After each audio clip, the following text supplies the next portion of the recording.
So, I'm a movie guy. If you've watched this channel several times over the years, I've talked about a lot of movies that I enjoy. Something that you should probably know about me is that I do not believe in the guilty pleasure. I believe that you should enjoy what you enjoy. You can accept that a movie is objectively not great or what have you, but if you enjoy it, then enjoy it and celebrate that. I always point to a movie that I genuinely love without irony, without any kind of double meaning. It's not a so bad it's good. But the movie is Cyborg, Jean Claude Van Damme, 1989. By any objective measure, a bad film. Bad acting performances, bad special effects, not great directing, bad script. My goodness, at one point you see somebody get kicked and fall down, and you see the gym mat that they land on that's just there for that shot so that they don't hurt themselves. It's not a good movie, but I love it. I love it genuinely and from the heart. So I say that because if I had a sort of guilty pleasure movie, it might be the Vin Diesel Riddick series. Again, I don't because I just enjoy these. And I bring it up for a few reasons. I have the original series of movies here in mostly DVD. Pitch Black, Chronicles of Riddick, Dark Fury, which was meant to be a animated bridge between Pitch Black and Chronicles of Riddick. And then I also have Riddick. This is the third so far theatrically released movie. I believe a fourth one is in the works. Recently, now I had Riddick in Blu-ray. I bought it cheap, I think early on when it came out. But I just recently picked up the Blu-ray collection that has all four of these in it, as well as a whole bunch of bonus material. It will take up this much space on my shelf versus this much space on my shelf, and that is a big reason why I decided to pick it up. Why do I like these movies? Well, let me take you back to whatever year it was that this came out. Was this 99? Somewhere around there, 2000, something like that. Whatever year it was, when this came out, I had no idea who the hell Vin Diesel was. I think maybe Saving Private Ryan had come out. He left no impression on me.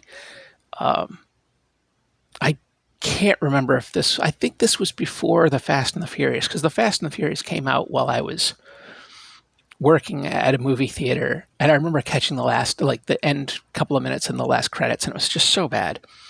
But he was really a nobody. I guess he was kind of an up and comer. Some people had heard of him. I had not. But I watched this movie, and one of the biggest stars in this movie was Keith David. Rhoda Mitchell had been in a few things. Cole Hauser, I think, had been in a few things by this point, so I think I knew his name when he showed up. I knew Claudia Black I was a big Farscape fan. This was not a star-studded affair. And I went into the movie not really knowing much about what it was. At the time, I was going to see a lot of movies. We had a couple of cheap theaters with Dollar Tuesdays and inexpensive tickets the rest of the week too, and they would usually get the second run films. And I was just going to see a lot of stuff. I had a bunch of friends who were all movie people, and so I just bounced around as folks were going to the movies. I'd join along, and I saw just tons and tons of movies. And I went to see Pitch Black, sci-fi movie. I'm going to check it out in the theater. And I remember watching it, and what I really liked about it is it kept setting things up and knocking them down in interesting ways. You get the characters, and a lot of them are like stock characters, but then over the course of the movie, you realize nobody is who they seem when they first start out in the film. Now, if you haven't seen it, sorry, it's a spoiler. The fact that there are these 4 movies and another one coming out, Riddick survives. But I didn't know he was going to at that time. I didn't know that this was going to be a stepping stone in making Vin Diesel a bankable star in the early 2000s. I had no idea. And so I'm watching the movie, and he's set up to be a villain. I buy it. Rhoda Mitchell set up to be the hero. I buy it. Keith David, horror movies at that time, really until Deep Blue Sea called it out directly, it was sort of assumed that as I think it's LL Cool J, I think in that, it's been a while since I've seen it, as he says in the movie, the black guy always dies first. And that hit. Well, when I was watching that movie and it hit, and I was like, oh my gosh, yeah, right. It's true. And so, Keith David shows up in this. Not only that, but he's a religious leader and a Muslim religious leader. Horror movies love to kill off religious leaders. And black people get killed off usually first. So the story arc for Keith David in this was kind of a shock. I think part of why I wanted to see this was Claudia Black. I was a little bummed. I didn't think she got a great role in it, but whatever. I enjoyed the movie. It played with expectations, and when it ended, I remember walking out of the theater and thinking, like, I would love to see a sequel to this movie that just follows the further adventures of these characters. Don't do what so many horror movies, especially sci-fi horror movies, do, and assume that what people liked about the first film is just like one thing, and then let's bring it back. I figured if they ever did a sequel, it would just immediately be he goes back to that planet for some reason and has to fight the aliens again for some reason, even though that doesn't make any sense for the lore they set up in the film. But that's not what happened. They did what I wanted to do, which was they took the characters and they moved them on to other adventures, first in this little animated one, and then Chronicles of Riddick. Now, that was cool, but I really don't care for this. I really don't like what they did with this movie. I kind of enjoy the movie, but it's not good. And I think it's a terrible sequel. And I mean that for a bunch of reasons, not the least of which is, by this point, Vin Diesel's a star, and it's so Vin Diesel-y.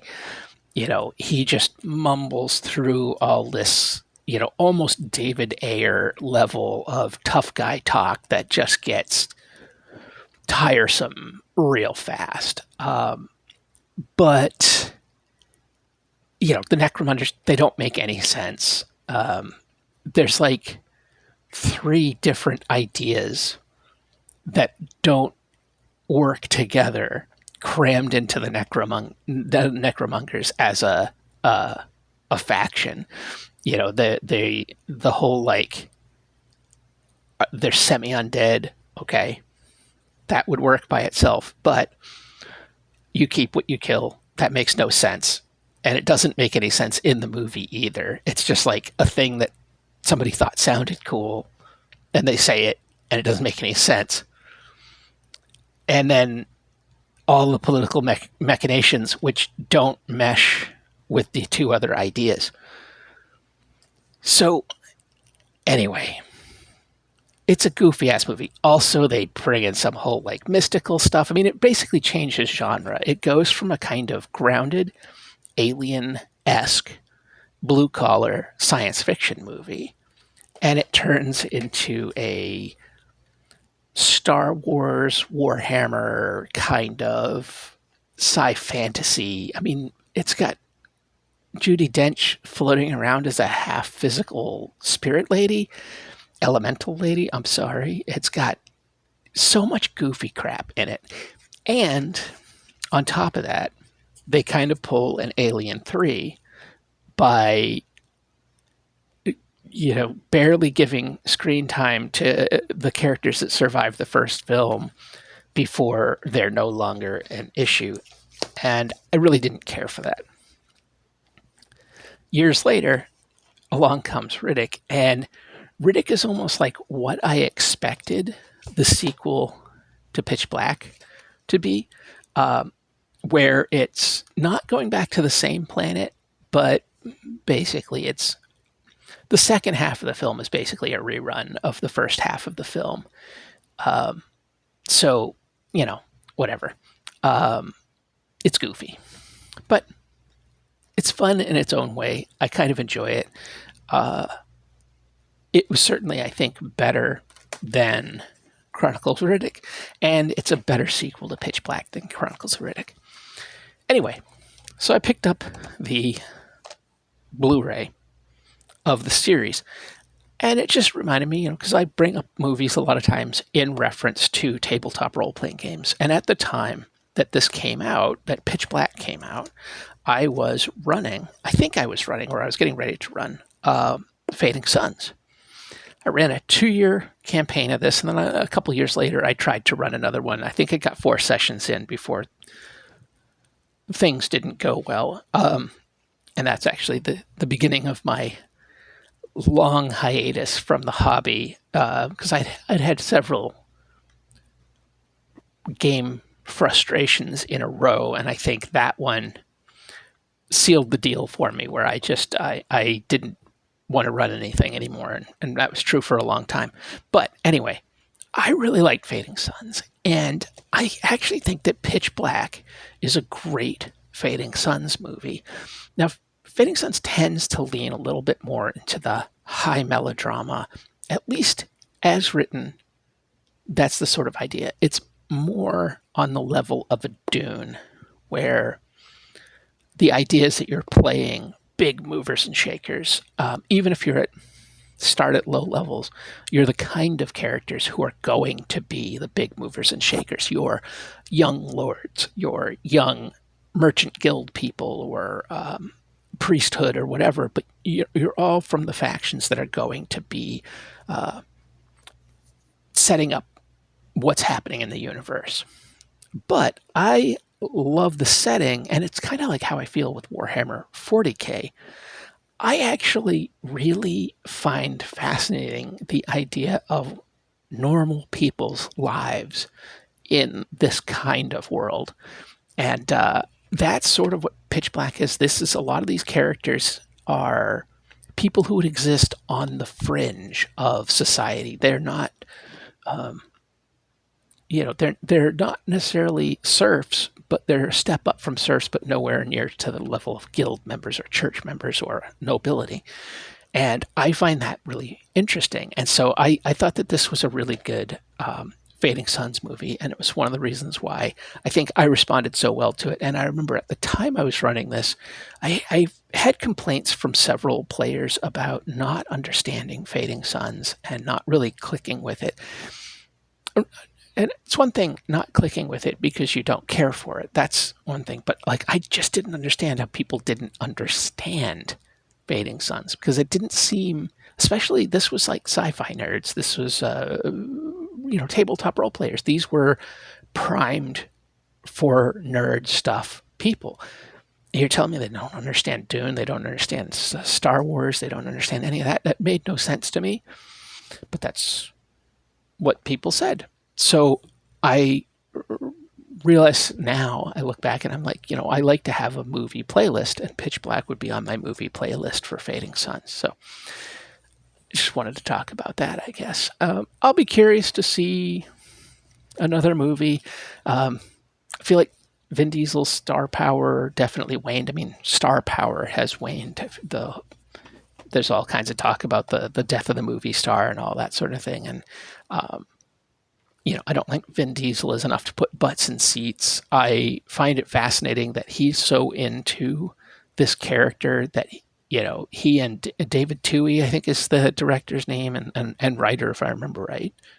I'm not sure on that second part. But I think that they really like this character, and they seem to really like working together. And I think they, even when it's maybe not justified financially, they find a way to make another movie, and good for them. And I'll check it out. I've enjoyed them, even if really the only one I think is actually a good movie is the first one. I still enjoy this. I still enjoy the series. I like most of the Resident Evil movies, and I think it's Resident Evil 3. I think it's the Russell Mulcahy directed one. I think it's maybe the only actual good movie in the series, and even that's a stretch. It's a good movie. I mean, it's a Russell Mulcahy movie, so it's good like Highlander's good. It's not really a good movie. It's just a lot of fun, and but those stupid movies, other than the second one, which is just a slog to sit through. It's so bad and so boring. The rest of the Resident Evil movies, I enjoy the hell out of, and they're stupid films, way stupider than anything in these. But anyway, it's my Riddick Blu-ray and me rambling on about Fading Suns. Did you ever play Fading Suns? It's on 4th edition now. I stopped at the 2nd edition. I don't even know what the 3rd edition looked like or what changes have been made. I don't know if they've ever advanced the universe. To the best of my understanding, they really haven't. Or they advanced the timeline a little, but they never finished the War in Heaven. I think that's true. I don't know. I'd love to run Fading Suns again one day, but I have a giant pile of games and not a lot of players that are interested in trying any of them out. So who's to say when that'll happen? Anyway, until next time, take care.